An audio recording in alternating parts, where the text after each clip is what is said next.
Hola, buenas tardes. Estamos aquí con Juan Ramón Caridad, director general de GAM, gestora suiza, director general para España y todo Latinoamérica. Muy buenas tardes, Juanra. Un placer, de verdad. Gracias por invitarnos, Luis. Nada. Oye, vamos a ver, quería que nos hablarais un poquito de cuál es vuestra visión de mercado,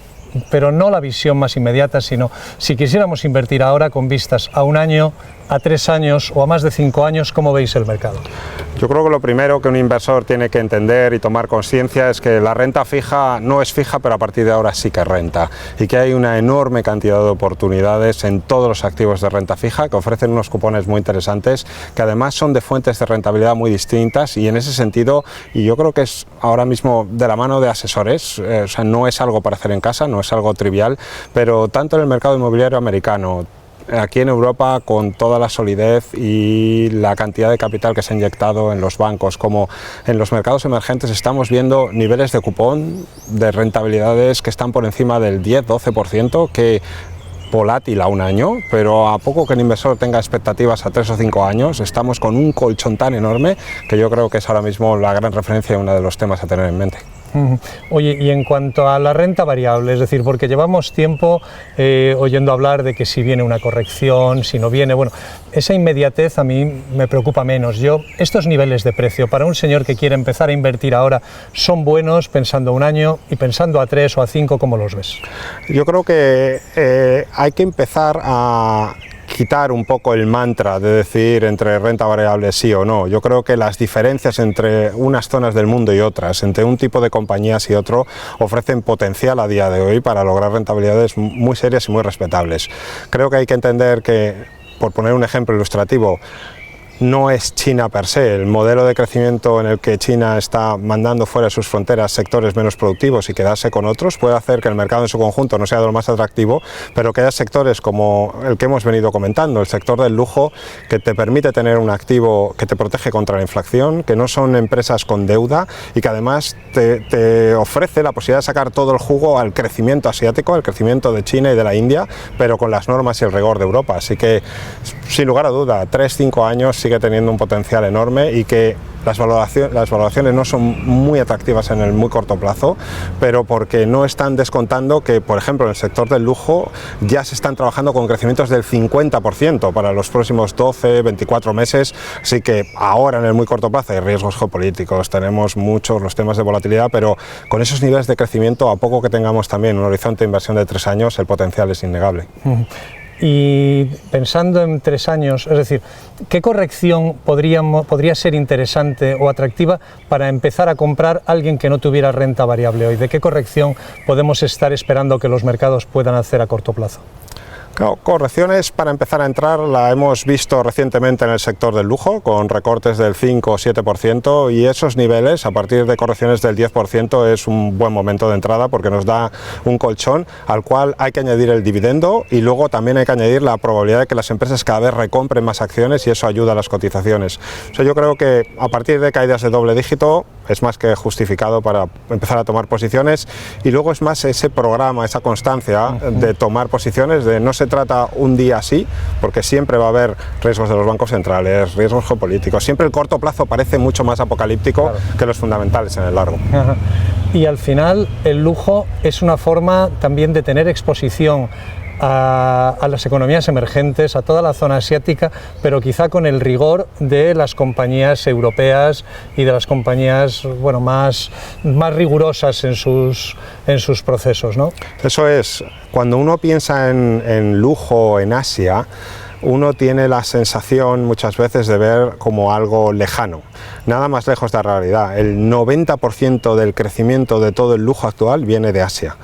Nada más y nada menos que el 90%. La tarta actual está dividida entre Europa, Estados Unidos, Japón y China, pero si uno tiene esa visión a 3 o 5 años, es la clase media que ya no es emergente, que ha emergido, y que no solamente es China, que también es Indonesia, que también es India, que también es Brasil, que también es México. O sea, no es el país en su conjunto, sino esa clase media alta que encima demográficamente se favorece en ser pocos niños y tener el apoyo de 2 generaciones y por lo tanto no estar endeudado, lo que es el motor de crecimiento. Entonces, cuando, para bien y para mal, pero ¿por qué ha habido mucha volatilidad recientemente en el sector del lujo? Porque le afecta mucho, es muy sensible al repunte de casos que ha podido haber en China en el COVID, incluso estos días, pero ya sabemos lo que pasa después de esos repuntes y también, y ese es el mensaje, si quieres tener crecimiento o exposición a Asia, la manera más rigurosa, más respetuosa con la sostenibilidad, con la contabilidad, con los rigores de buen gobierno, es lujo. Y quizá menos arriesgada también, ¿no? Sí, son empresas que no tienen deuda y eso es un primer tema. Son empresas que todas ganan muchísimo dinero, son entidades que tienen unos crecimientos muy espectaculares, que la volatilidad se ve más en aquellas correcciones del mercado que ocurren por momentos de pánico de va a haber una recesión, pero todos sabemos pues, que la gente que consume el lujo, las recesiones le afectan muchísimo menos.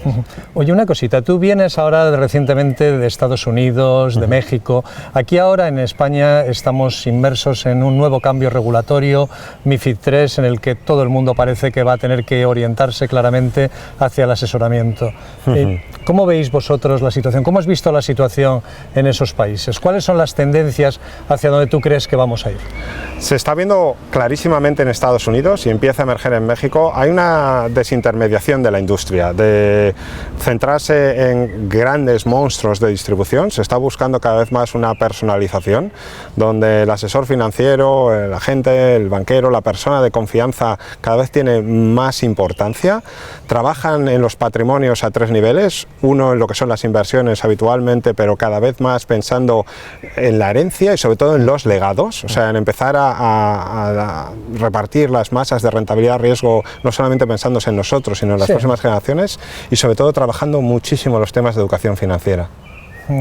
La educación financiera yo creo que es una de las grandes asignaturas pendientes que tenemos aquí, ¿no? Y yo como agente financiero sí que lo noto, porque evidentemente cuanto mayor sea el nivel de cultura financiera, más exigente es el inversor y más fácil nos pone a nosotros demostrar dónde aportamos valor.